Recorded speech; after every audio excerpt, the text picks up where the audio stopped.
بسم الله الرحمن الرحيم تبارك الذي نزل الفرقان على عبده ليكون للعالمين نذيرا. إن الحمد لله نحمده ونستعينه ونستغفره ونعوذ بالله من شرور أنفسنا ومن سيئات أعمالنا. من يهده الله فلا مضل له ومن يضلل فلا هادي له، وأشهد أن لا إله إلا الله وحده لا شريك له، وأشهد أن محمدا عبده ورسوله. أما بعد، السلام عليكم ورحمة الله وبركاته. Allah subhanahu va taoloning madadi bilan bu xorijdagi musulmon birodarlarni ziyoratiga nasib bo'ldi. Ular tarafidan bedagi musulmonlarga, xususan jami madrasa masjididagi musulmonlarga salom yo'llashganlar. Hammalariga salomatlik va ishlarda Alloh subhanahu va taoloni dinini yo'lidagi xizmatlarda Alloh subhanahu va taolo madadkor bo'lsin deb duoda bo'lishganlar.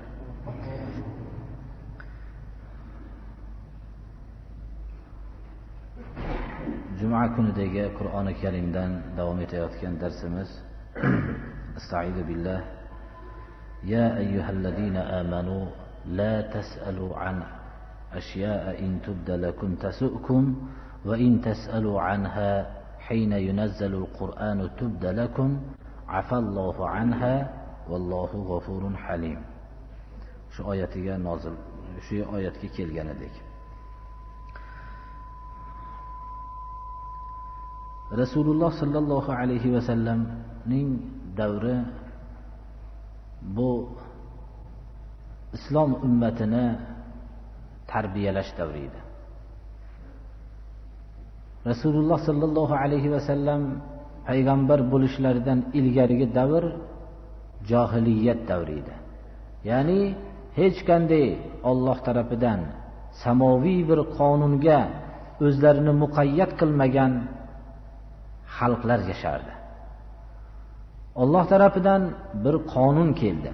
Bu qonunga muqayyat bo'linishligi nihoyat darajada qattiq shart qilindi. Hatto Rasululloh sallallohu alayhi va sallamning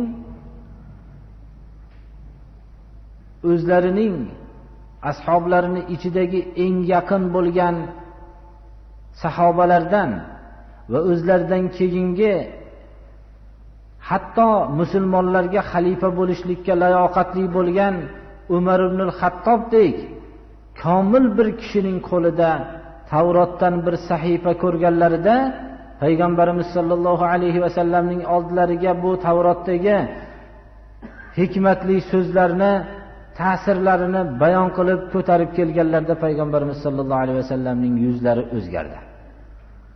Qattiq suratda o'zgardi.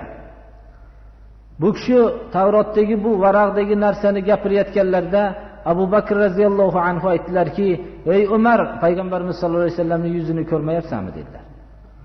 Shunda ko'rib turgan vaqtlarda payg'ambarimiz sollallohu alayhi vasallam bir dars berdilarki, "Sizlar hayron qolgan xalqlarmisizlar?" dedilar. "Sizlar yo'lini topolmay qolib yo'l qidirayotgan holatdagi kishilarmisizlar? Men sizlarga ochiq bir yo'lni olib keldim. Agar qasam ichib aytamanki," dedilar, "Musa alayhissalom birodarim hozir tirik bo'lganda, u kishiga menga ergashishlikdan boshqa narsa sig'masdi," dedilar. Ya'ni Musa kalimulloh, Tavrot egasi bo'lgan zot hozir tirik bo'lganda menga ergashishlikdan boshqa narsa mumkin bo'lmasdi dedilar. Ergashishlik degan so'z bu qullik deganning ma'nosi, banda Alloh subhanahu va taoloning yo'liga qul bo'lishligi, qullikning ma'nosi hikmatini bilmasdan turib ergashishlikni talab qiladi. Va shundagina qullik, Allohga qul bo'lishlik lazzatini banda tatiydi. Agar bir kishi sizga biror bir narsani buyruq qilsa, u haqda siz fikringizni yuritsangiz, u zo'ravorroq bo'lsa, bu to'g'ri emasmikin desangiz, to'g'ri bo'lsa ham to'g'ri bo'lmasa ham qilasan deydi. Ya'ni sen meni qulim bo'lasan deydi. Meni so'zim haqida fikrlashliging mumkin emas deydi. Odamlar o'zini fikriga odamlarni qul qilmoqchi bo'ladi. Alloh subhanahu va taolo bizlarga bizlarning manfaatimiz uchun bo'lgan yo'lni jo'natdi. Lekin uning manfaatli ekanligini biz bilishligimiz shart emas. Agar buni biz bilib ergashgan bo'lganimizda bizda qullik ma'nosi topilmagan bo'lardi. Qullik ma'nosining tub ma'nosi shuki, buyurgan buyruqni hikmatini bilmasdan turib ergasha olishlikdir. Shuning uchun muttaqillarning sifatida birinchi sifati hudallil muttaqina allazina yu'minuna bil g'ayb. G'aybga iymon keltirgan degan sifatni birinchi muqaddam qilingan. Demak, g'aybga hali ma'nosini, hikmatini bilmagan yo'lga ergashishlikni talab qiladi bu. Ko'rmagan narsasiga ergashishlik bu g'aybga iymon keltirishlik ma'nolarining bittasidir. Johiliyat davriga yaqin bo'lganlik sababli har xil savollar qilinardi. Butun Qur'on ilmi va Qur'oncha ilm berilgan, avvalin va oxirin ilmni egasi bo'lgan, vahiy nozil bo'lib turgan, payg'ambarlarning sayyidi bo'lgan zotga berilgan ba'zi savollar qalblarni yaralab qo'yardi. U ba'zi savollar juda oddiy savollar berilardi.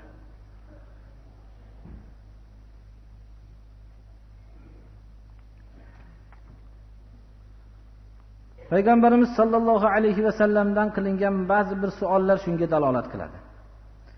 Bu oyatning nozil bo'lishligi haqida Imom Muslim o'zlarining jami' sahihlarida Anas radhiyallohu anhu dan rivoyat qilingan hadisda shunday deydilarki, Payg'ambarimiz sollallohu alayhi va sallam aytdilarki: "Favallohi la tas'aluni an shay'in illa akhbartukum bihi ma dumtu fi maqami hadha" dedilar. Modomiki men shu o'rnimda turar ekanman dedilar Rasululloh sollallohu alayhi va sallam. Nima narsani so'rasanglar aytib beraman dedilar. Shunda bir kishi turib, "Ayna madkhali ya Rasululloh? Men jannatimanmi yo do'zaxmanmi, qayerga kiraman?" deb so'radi. "Qola an-nar", seni joying do'zax dedilar. Abdulloh ibn Huzofa turib so'radiki, "Man abi ya Rasululloh? Meni dadam kim bo'lgan?" deb so'radi. "Abuka Huzafa" dedilar. "Sen dading Huzofa" dedilar. Ana shu vaqtda payg'ambarimiz sollallohu alayhi vasallam savol qilinglar degan ma'no u ma'noda emas edi. U dadasini so'rashlik yo boshqa shunga o'xshagan savollar berilishlik emas edi. Mana bu savollarni ko'p qilinishligi insonning xafa bo'lishligiga sabab bo'ladigan javobni chiqib qolishligi mumkin edi.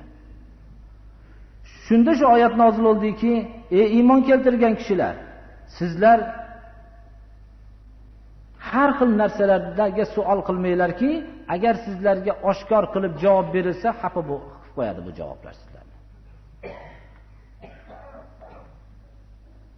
O'tgan savollarni Alloh subhanahu va taolo afv qilganligini, afallohu anha, Alloh o'tgan savollarni sizlardan afv qildi.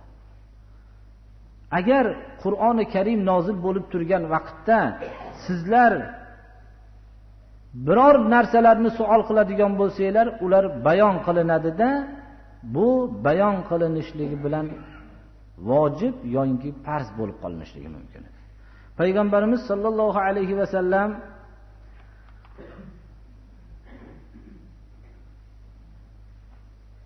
bu oyat nozil bo'lishligida shuni ham rivoyat qilinadiki, u kishidan Haj oyati nozil bo'lganda bir kishi, ya'ni har bir yilda shu insonlar uchun Alloh subhanahu va taoloni insonlarning ustida haqqi bor, qodir bo'lgan kishilarning haj qilishlik.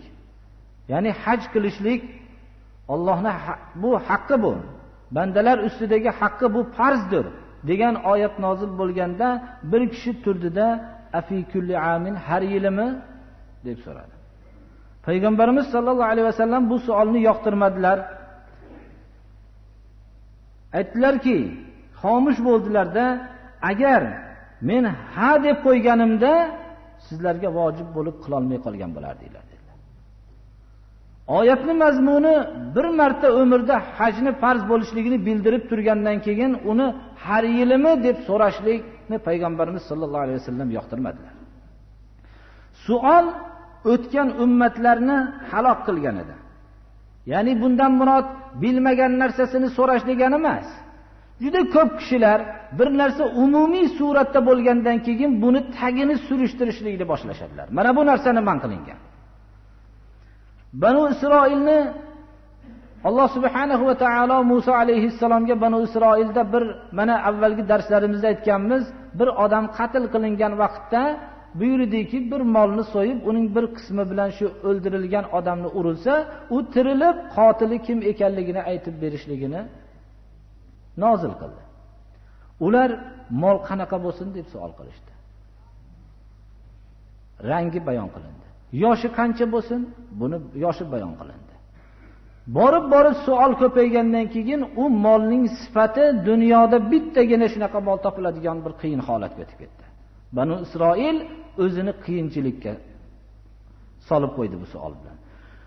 Butun tarixdagi narsalarni Payg'ambarimiz sollallohu alayhi vasallam mana taraflardan bayon qilinganki, sizlardan ilgarigilarni halok qilgan narsa savollarini payg'ambarlarga ko'p berishligi dedilar.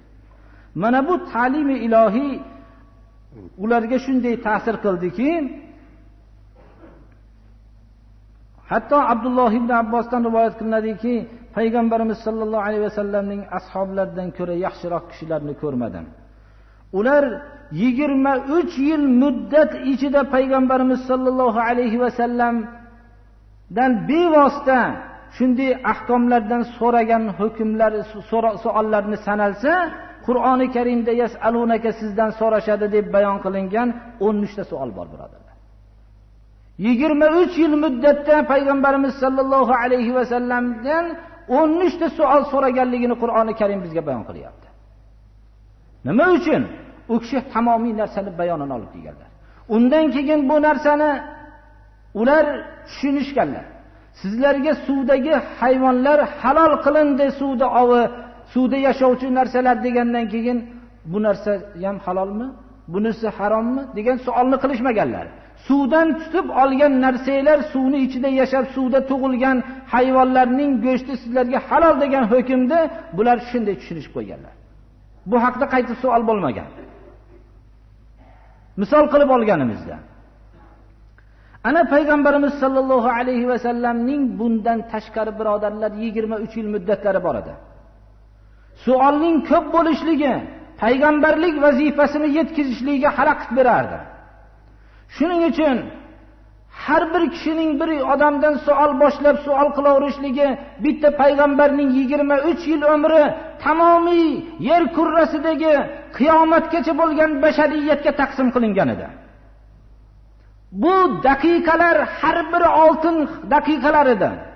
23 yil muddat bir zotning vaqti tamomiy qiyomatgacha bo'lgan bashariyatga taqsim qilingan edi.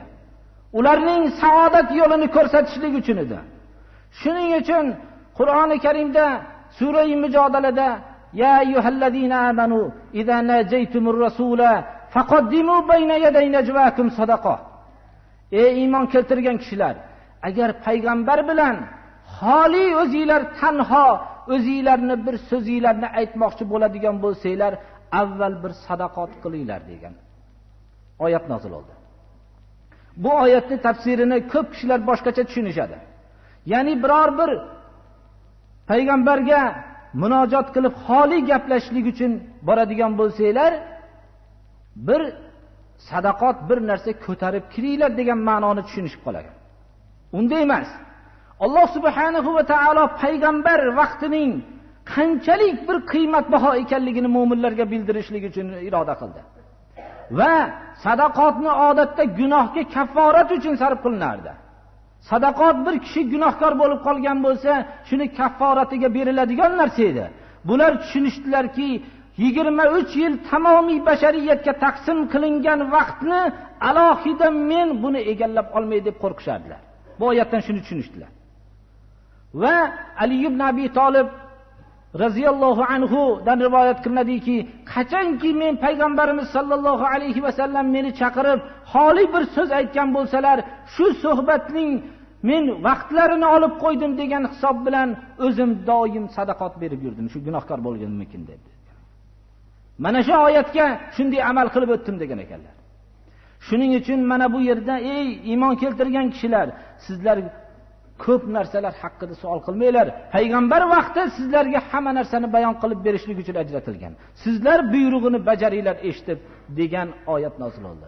Alloh subhanahu va taoloning ming hamdlar bo'lsinki, u kishining atrofidagi shunday komil insonlarni jamlab tez ilohiy tarbiyani qabul qiladigan zotlarni o'zi yaratgan Allohga hamdlar bo'lsinki, u kishining tamomiy vaqtlarini, oltin vaqtlarini egallab olinmadida 23 yil vaqtida tamomiy bashariyatga yetadigan qonunni bayon qilib ketdilar.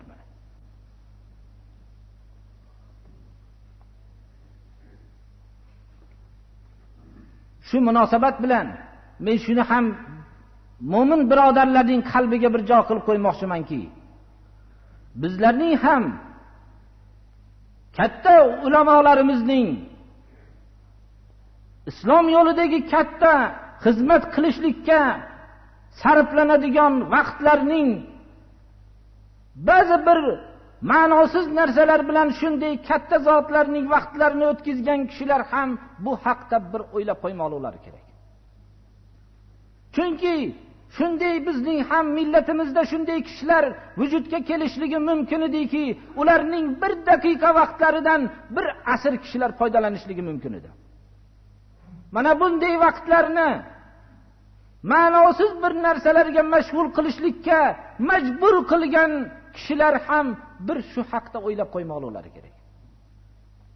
Chunki ahli ilm, katta ilmlik bo'lgan kishilarning umumiy darslaridan ko'p kishilar foydalanishligi mumkin bo'lgan vaqtni ba'zi bir ma'nosiz narsalarga, men bundan aytmoqchi emasmanki, har bir kishini bunday xoli gaplashishligi mumkin emas demoqchi emasman. Bunday vaqtni bir millat uchun ajratilishlik mumkin bo'lgan vaqtni bir kishi ma'nosiz narsa bilan egallab qolmasligimiz kerak, birodarlar. Rasul sallallohu alayhi va sallamga nozil bo'lgan bu oyat bir juda bir qiymatbaho, bir tushunadigan bir oyat. Mana bu oyat bugungi darsimiz ham ko'p narsalar haqida savol qilmanglar, sizlarga kerakli bo'lgan narsani payg'ambar bayon qilib beradi. Agar sizlarga bayon qilinsa, o'zingizlar g'amgin bo'lib qolasizlar.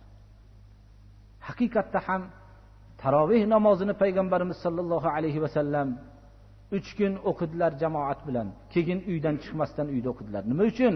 Hamma jamoat bilan o'qilsa farz bo'lib qolishligidan qo'rqdilar. Farz bo'lib Qur'on nozil bo'lib turgan vaqtda Rasululloh sallallohu alayhi va sallam hayotliklarida shunday turgan vaqtlarda ularni vaqtlarini shu Qur'on nozil bo'lib, vahiy nozil bo'lib qolganda, bunda namozi tarovih farz bo'lib qolsa ummatga qiyin bo'lib qolardi. Shuning uchun payg'ambarimiz sollallohu alayhi vasallam bir narsani savol qilmanglar mendan, men bayon qilaman dedilar. Savol qilinsa uni javobi bo'lish kerak edi. Javob bo'lsa, bir narsa halolmi, harommi desa, yo halol yo harom bo'lardi. Halol bo'libdi, hali harom qilinmagan narsa shu savol sababli harom bo'lib qolishligi mumkin edi. Ummatga qiyin bo'lardi. Shuning uchun Umar ibn al-Xattob roziyallohu anhu bu tarbiyani natijasida bu kishi bo'lmagan narsadan savol qilgan odamga la'nat aytar ekanlar. Bo'lmagan narsani nima qilasan savol qilib der ekanlar. Zayd ibn Sobit al-Ansori bu kishi biror bir narsa haqida bu kishidan bir savol qilinsa so'rar ekanlar. Akana hada, bu narsa bo'lgan narsami?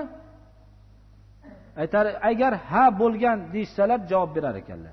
Bo'lmagan bu hali endi mabodo bo'lib qolsa-da deb so'rasa, oldin bo'lsin, keyin men oldimga keyin javob qilaman der ekanlar.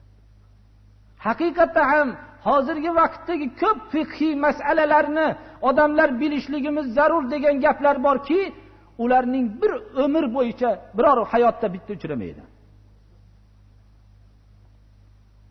Shuning uchun biz voqei narsani bilishimiz kerak. Juda ko'p savollar bo'ladiki, umrbod u narsaga biz ro'baro bo'lmaymiz. Ammo hayotimizning har bir daqiqasida uchrab turgan narsa haqida bitta o'ylamaymiz. Bizga ham bu darslar bir ta'sir qilmoqligi kerak, birodarlar.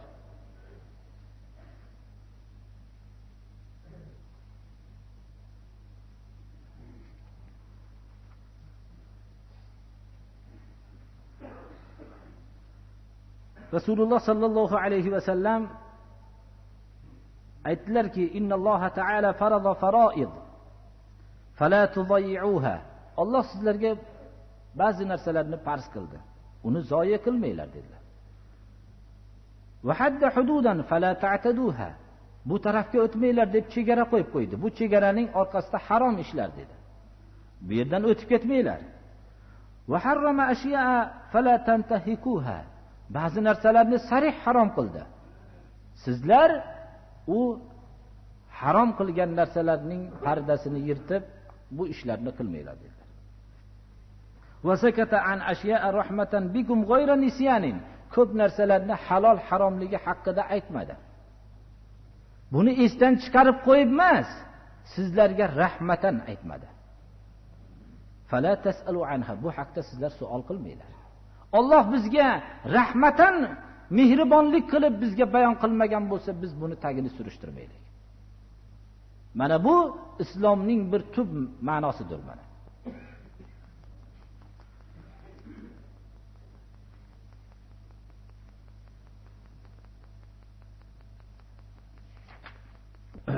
ما جعل الله من بحيرة ولا سائبة ولا وصيلة ولا حام ولكن الذين كفروا يفترون على الله الكذب وأكثرهم لا يعقلون. Jahiliyat davrida ko'p narsalarni butlarga nazar qilishardi. Bu vaqtdagi ba'zi bir savollar bor ediki, u savollar qalbdagi johiliyatdan uzoqlashishlikka dalolat qilardi. Va bu savollar, berilgan savollarning ichida nihoyatda to'g'rilari ham bor edi. Mana bu haqda ham Abdulloh ibn Abbos radhiyallohu anhu ning rivoyatlariga qaraganda, ba'zi vaqtda ashoblarning savollari shu bo'lgan, shu oyatning tafsirida shunday degan ekanlar. Ya'ni bahira, saiba, vasila va ham, shu to'rtta hayvonning 4 xil turdagi hayvonning nomi bo'lib, bahira bu sutini sog'ishlikda sutidan foydalanmaydigan, sutini faqat butlarga nazar qilingan tuyani nomi. Buni shu tuyani boqardi, lekin sutini butga nazar qilib qo'ygan edi. Shu narsa bahira shu. Saiba buni butlarga atab qo'yilgan hayvon mutlaqo. Vasila bo'lsa,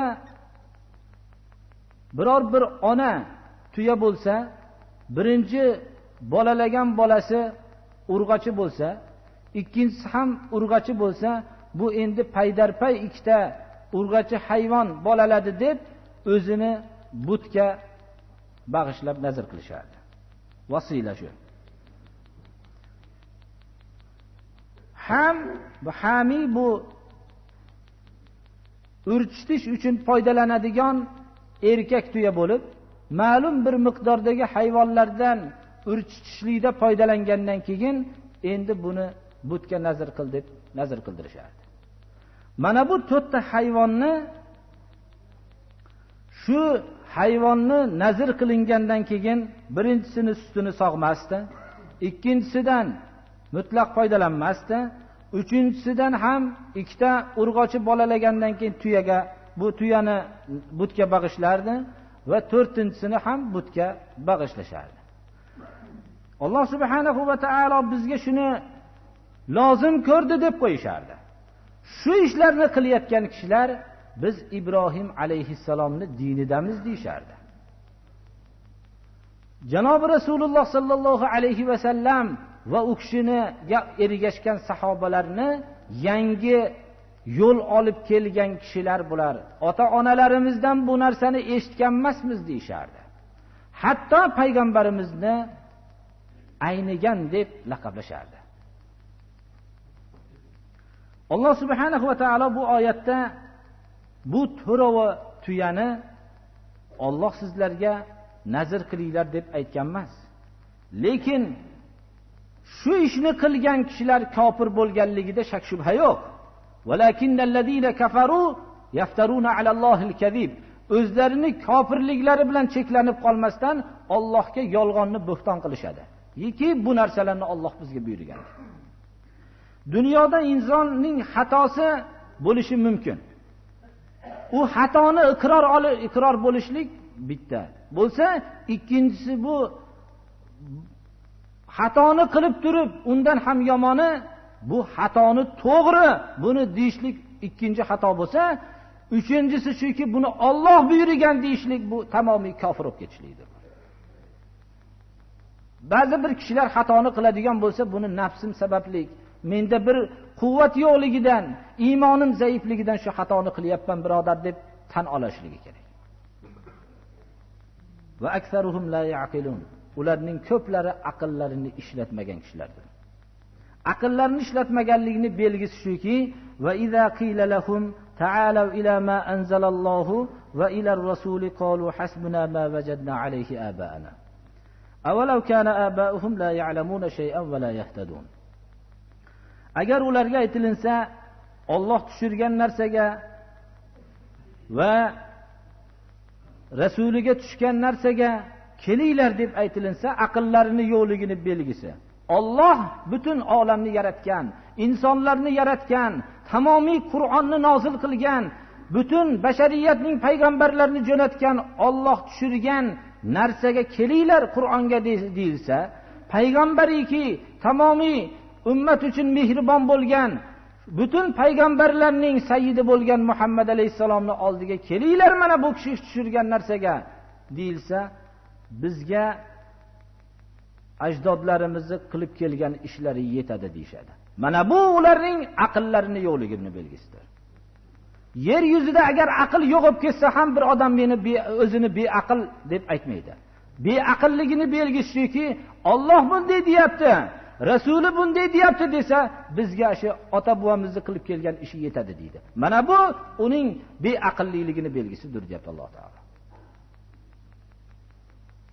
Avalau kana aba'uhum la ya'lamuna shay'an va la yahtadun. Ajdodlari hech narsani bilmasdan hidoyat yo'lida bo'lmasa ham shunday deyshadimi?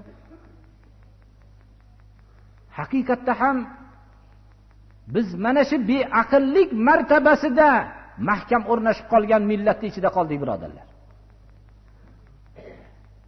Allohni qadri, Rasulini qadri bir umri bo'yi ibodatni bilmagan va din bilan kurashib kelgan, dinga qarshi ish qilib kelgan bir odamni so'zini qadriga barobar ko'rmayapmiz.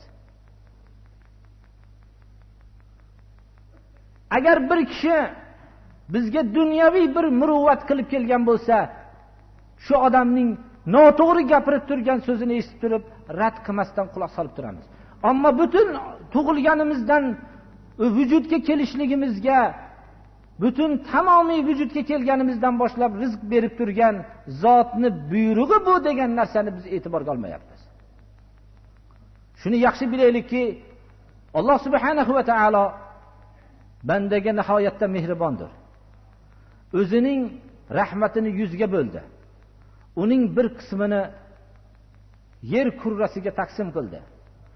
Tamomiy shu yerdagi hasharotlar, insonlar, hatto hayvonlar o'zining tuyog'ini bolasiga bosib qo'yishlikdan ehtiyot bo'lib ko'tarishligi, ota-onalarning farzandlariga mehribonligi, yirtqich hayvonlarning o'zining bolasiga mehribonligi hammasi shu bir rahmatning samarasidir.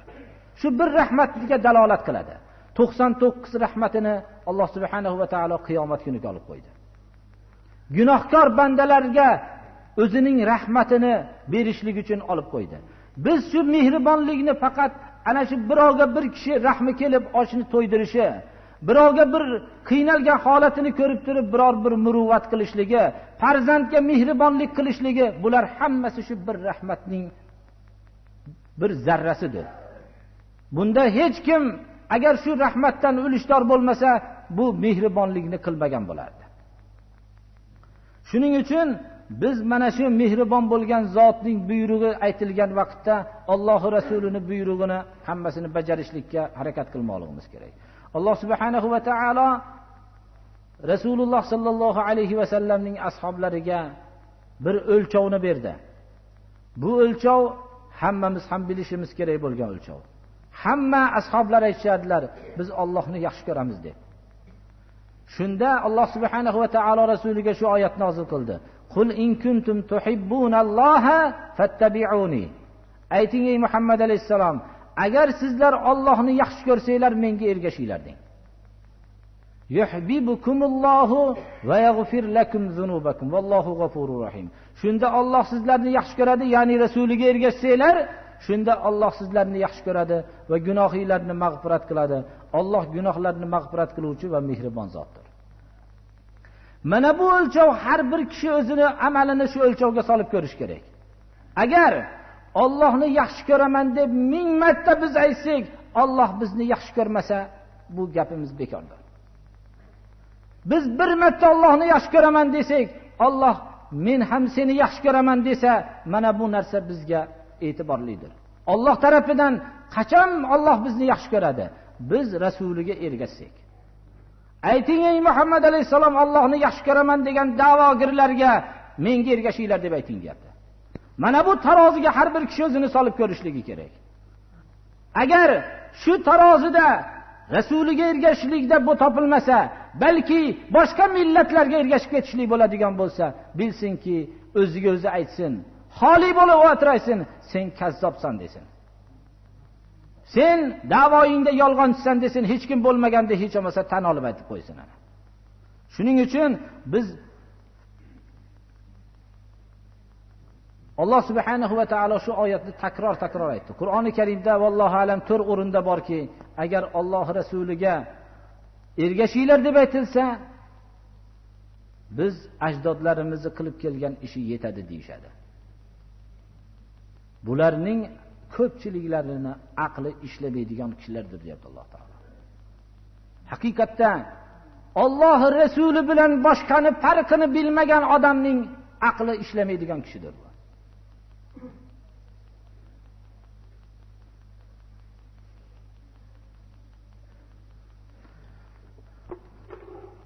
Alloh subhanahu va taolo shu oyatlarni ma'nosiga muvofiq amal qilishlikka, shu hayot kechirishlikka Alloh hammamizga tavfiq bersin. Alloh subhanahu va taolo gunohlarimizni mag'firat qilsin. Alloh ibodatlarimizni qabul qilsin, farzandlarimizni solih qilsin. Alloh subhanahu va taolo kasal kishilarga Alloh shifo bersin. Bu ba'zi bu safardan kelgan vaqtimizda bu yerda bir ozgina musibatlar ham bo'lgan bo'pti. Ba'zi joylarda bir suv toshqini bir ta'siri bo'pti. Alloh subhanahu va taolo ularga sabr bersin. Ularning holatlarini Allohga qaytishligiga sabab qilsin va holatlarini avvalgidan yaxshi bo'lishligini Alloh nasib qilsin. Ma nazala bala'un illa bi zanbin. Balo gunoh sababli tushadi. Banda gunohkor bo'ladi, balo nozil bo'ladi. Bu ham Alloh tarafidan unga rahmat bo'ladiki, ko'zini bir ochilishligiga sabab bo'ladi. Bunga sabr qilsa, Alloh avvalgi holatidan yaxshi bir holatni beradi. Rasululloh sallallohu alayhi va sallamdan bir hadisni shu munosabat bilan bir aytib bermoqchiman. Bari'a minash-shuhhi man adda az-zakata va qara ad-dayfa va a'ta fi da'iba. Bu hadisni men aytib berishimdan yana ba'zi bir kishilar bir moddiy narsa talab qilinyapti deb tushunmasliklari shart. Shuh deb umumiy baxillikni aytamiz. Buxul deb molga bo'lgan baxillikni aytamiz. Bir odamni moli bo'lsa-yu, shuni faqat o'zining shaxsiy manfaatidan boshqa yerga sarf qilmasa, buni baxil deymiz. Ya'ni Allohning haqlarini ado qilmasa, mehmonning haqqini ado qilmasa, bu odam baxil odam deyiladi. Shuh bo'lsa shahih, ya'ni umumiy baxil deb bir odamda kuch-quvvati bor. Buni bir musulmonlar foydasiga mutlaqo ishlatmasa. Bir odamda ilm bor, shar'iy ilm bor. Shuni birovning manfaatiga ishlatmasa. Bir odamda bir qobiliyat egasi xullas, shu qobiliyatini bilan mo'min birodarlarning manfaatiga ishlatmasa, buni shahih, ya'ni umumiy baxil bo'lgan odam deydi. Qur'oni Karimda va man yuqashuha nafsihi fa ulaika humul muflihun. Kim o'zidagi shuh, umumiy shunday baxillikdan saqlangan bo'lsa, haqiqiy najot topgan kishilardir. Endi shundan saqlanishlikning payg'ambarimiz sollallohu alayhi vasallam shu hadisi muboraklarda 3 ta sifat bilan qilgan bo'lsa saqlanadi dedilar. Birinchi, bir kishining moli zakotga yetgan bo'lsa, nisobga yetgan bo'lsa, zakotni o'tashligi shart. Birinchi sifat. Agar zakotni o'tamagan odam yer yuzini hammasiniga muruvvat qilgan bo'lsa, bu odamni zakotni o'tamagan bo'lsa, bu odamni baxil odam deb ataymiz. Hozirgi vaqtdagi shunaqa juda katta bir ehsonlarni qilyapman u axir deb turib zakot bermay yurgan odamlar dunyodagi eng baxil odamlardir shular. Mehmonni ziyofat qilsa, mehmon siz xohlagan soatda kelmaydi. U bevaqt ham kelib qolishligi mumkin. Buni qaro ziyofat degan ma'no faqat yedirishgina emas. Kiyishga muhtoj bo'lsa kiydirish, yeyishga muhtoj bo'lsa yedirish, davolanishlikka muhtoj bo'lsa davolash, buni qiro arab tilida ziyofat deb ataladi. Ziyofat mehmon talab qilgan narsani berishlikdir. It'am miskinga u o'lmagudek taomni berishlikni yedirish deyiladi. Shu sifatni topgan kishi shahih baxil bo'lishlikning ikkinchi sifatidan ham salomat bo'ladi. Demak, mehmonni ziyofat qilishlikning ma'nosi shu. Mehmon talab qilgan narsani berolishlik halol bo'lish sharti bilan. Takror aytamiz. Mehmon harom narsani talab qilsa, buni sahih demaydi.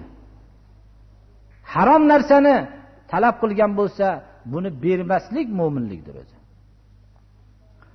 Uchinchisi, biror bir musibatni ko'rgan vaqtda marhamat qilgan bo'lsa. Bir o'zining mo'min birodarini musibatlanganligini ko'rib turib, qo'lidan kelgan bir yordamni qila olsa, bu odam uchinchi shu sifatni ham egallagan bo'lsa, baxillikdan qutuladi. Rasululloh sallallohu alayhi vasallamning davrlarida shu hadis bilan biror bir hay'at tuzmadilar. Biror bir katta tashkilotlarga muhtoj bo'lmadilar. U hay'atlarini mo'minlarning qalbiga qurib qo'ydilar. Mana bu hay'at o'chmas hay'at edi. Shu hay'at bilan har qanday musibatni hal qilinardi. G'azotga ketgan kishilar 10 kishi ketgan bo'lsa, bittalari qolardilarda, kasb qilardilarda, topgan mollarini 10 ga bo'lib turib, 9 ta xonadonga kirgizib, 10-sini o'zini xonadoniga olib kirardi. Chunki Rasululloh sallallohu alayhi vasallam aytdilarki, kim g'oziyning orqasida qolib, shuni xizmatini qilib turgan bo'lsa, xuddi g'azotda ishtirok etgan dedilar. Hatto g'animatdan taqsim qilardilar shu qolgan kishiga.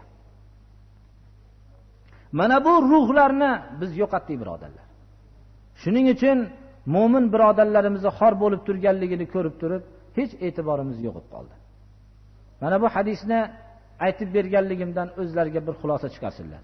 Har bir kishi o'zining mahallasida mabodo bir musibat yetgan bo'lsa, shu narsani darrov qo'lidan kelgan yordamni hech bunday bir hay'atga muhtoj bo'lmagan holatda, yo'inki shu yerda bir tartiblik suratda qilib shuni bir qattiqroq musibat yetgan bo'lsa tiklab berishlikka yordam qilmoqligimiz kerak, birodarlar.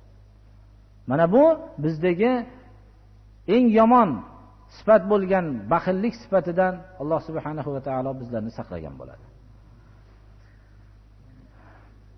Alloh dardman kishilarga shifo bersin.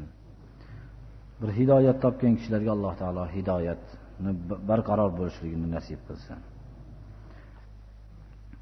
Qurbonlikka so'yiladigan hayvonlar to'g'risidagi javob shuki, biror bir hayvonni qulog'i kesilgan bo'lsa, nuqsoni aniq ko'rinib turadigan bo'lsa, oqsoq bo'ladigan bo'lsa, mana bu narsalar bo'lmaydi. Ko'zi ko'r bo'lsa, bironta ko'zi, shunaqa holatlarda bo'lmaydi. Bir kichkina kamchiliklar bo'lsa, uni so'ysa bo'laveradi. Hajga boruvchi kishilar to'g'risida, haj to'g'risidagi savol shuki, hajga boruvchi kishilar shu yerdagi bu hajga jo'natishlik bizi jome, madrasa, masjidiga ajratilgan son bo'yicha ketiladi. Biz buni boshqarishligimiz, biz boshqarmaymiz bu narsani. Buni o'zi mas'ul xodimlar o'zi boshqaradi. Shuning uchun hajga borishga yozilib shunday qilib qo'ygan kishilar shu berdagi mas'ul odamga tez-tez hozirgi kunda uchrab tursinlar. Bu nima yangilik bo'layotganligini bilib turishlari kerak. Chunki bu yerdagi narx oshib ketgan bo'lishligi mumkin. Bunga biz hech qanday biz sababchi emasmiz. Shuni mabodo qodir bo'lgan kishilar boradi. Qodir bo'lmagan kishilar ular o'zlarini shu uzr bo'ladi. Bu narsani bir o'ylab shuni yaxshi tushunib olishlari kerakki, hajga borishlik qodir bo'lgan kishiga farz deb tushunib olishlari kerak. Alloh subhanahu va taolo o'zi shu ishlarimizga Alloh najot bersin. Alloh o'zi niyat qilib turgan kishilarni Alloh taolo nasibalarni qo'shgan bo'lsin. Alloh subhanahu va taolo hammamizni haq yo'lda barqaror qilsin, to'g'ri yo'lga hidoyat qilsin. A'udhu billahi minash shaytonir rojim. Va ma xalaqtul jinna val insa illa liya'budun. Alloh subhanahu va taolo hamma mu'minlarni o'zidangina qo'rqishlikka buyurdi. Ya ayyuhallazina amanu taqulloha haqqa tuqatih. Allohdan haqiqiy taqvo qilinglar. Va la tamutunna illa va antum muslimun. Va bu taqvoda barqaror bo'lib, musulmon holatidagina dunyodan ko'z yumib dunyodan o'tinglar. Bu taqvo sifatida inson o'zining oxirgi daqiqasigacha sabot bilan qolmoqligi kerak. Alloh subhanahu va taolo insonni yaratdi. Insonni behuda, uning hayotini ma'nosiz bo'lishligi uchun yaratgani yo'q. Afahasibtum annakum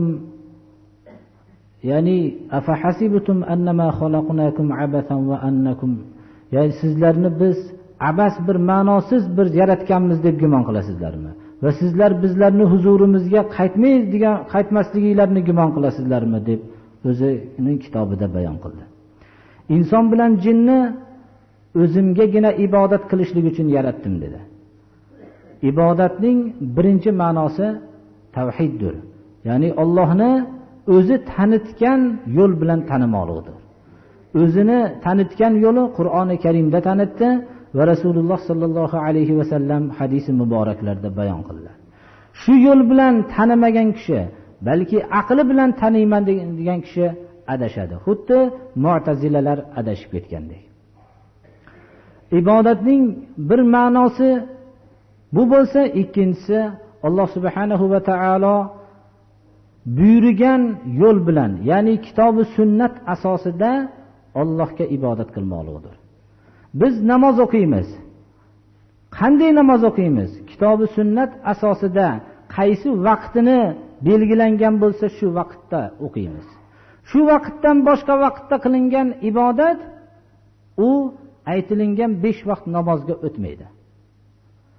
Agar shu vaqtda belgilangan vaqtda yoki belgilangan suratdan boshqa suratda o'talsa, u ibodatga o'tmaydi. Rasululloh sallallohu alayhi va sallam buni amaliy suratda ko'rsatdilar. Ibodatning yana bir ma'nosi Ramazoni sharifda roza tutishlik bo'lsa, shu belgilangan muddatda, belgilangan ko'rsatmalar asosida tutgan rozagina Ramazondagi roza bo'la oladi. Shuning uchun ibodat kishining ixtirosi bo'lishligi kerak emas.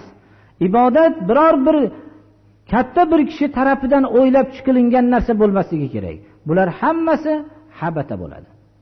Shuning uchun Alloh subhanahu va taolo mengagina ibodat qilishlik uchun o'zim yaratdim degan bo'lsa, inson va jin toifasi bunda mushtarak bo'lar ekan, biz ibodatni faqat Alloh subhanahu va taoloning ko'rsatmasi asosida bo'lmoqligi kerak.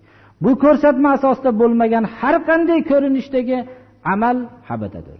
Ibodatning maqbul bo'lishligini ikkita sharti: birinchi to'g'ri bo'lishligi va ikkinchi ixlos bilan o'talanishligi. To'g'ri bo'lishligini ma'nosi, o'lchovi bizda bo'lmasligi kerak. To'g'ri bo'lishligi, agar kitobi sunnatda, Qur'onda, hadisda shu narsa to'g'ri degan narsani to'g'ri deb qabul qilishligimiz kerak. Ixlos, bun bilan faqat Alloh subhanahu va taoloning rizosini maqsad qilinishligi kerak. Agar bir kishida Allohning rizosi uchun deb qilgan bo'lsa-yu, u kitobi sunnatga muvofiq bo'lmasa, bu amal habatadir. Ammo kitobi sunnatga muvofiq bo'lsa-yu, unda Allohning rizosi maqsad qilinmagan bo'lsa, bu ham habatadir. Ikkala sifat modomiki topilmas ekan, bu ibodat deb atalmaydi, birodarlar. Chunki Qur'oni Karimda hasr bilan bayon qilyaptiki, astaizu billah, va ma umiru illa liya'budulloha mukhlisina lahud-din hunafa va yuqimus salata va yu'tuz zakah va zalika dinul qayyima. Mana bu narsadan biz o'zimizga xulosa chiqarib olishligimiz kerakki, bizning yaratilishligimizdan asli maqsad Alloh subhanahu va taologa ibodat qilishlik bo'lar ekan. Bu ibodat Alloh subhanahu va taoloning ko'rsatmasi asosida va bizi tarafimizdan ixlos bilan bo'lmoqligi kerak. Barakallohu li va lakum fil Qur'anil azim va nafa'ani va iyyakum bima fihi minal ayati va zikril hakim. Billahi minash shaytonir rajim.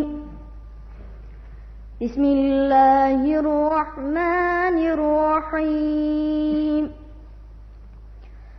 Amma yatasaalun 'anil naba'il 'azim alladhi hum fihi mukhtalifun. Kalla sayalamun thumma kalla sayalamun. كلا لو تعلمون ثم كلا ألم نجعل الأرض مهادا والجبال أوتادا وخلقناكم أزواجا وجعلنا نومكم سباتا وجعلنا الليل لباسا وجعلنا النهار معاشا وبنينا فوقكم سبعا شدادا وسلام على المرسلين والحمد لله رب العالمين. اللهم تقبل منا إنك أنت السميع العليم. اللهم ارحمنا بالقرآن العظيم واجعله لنا ولا علينا حجة يا رب العالمين.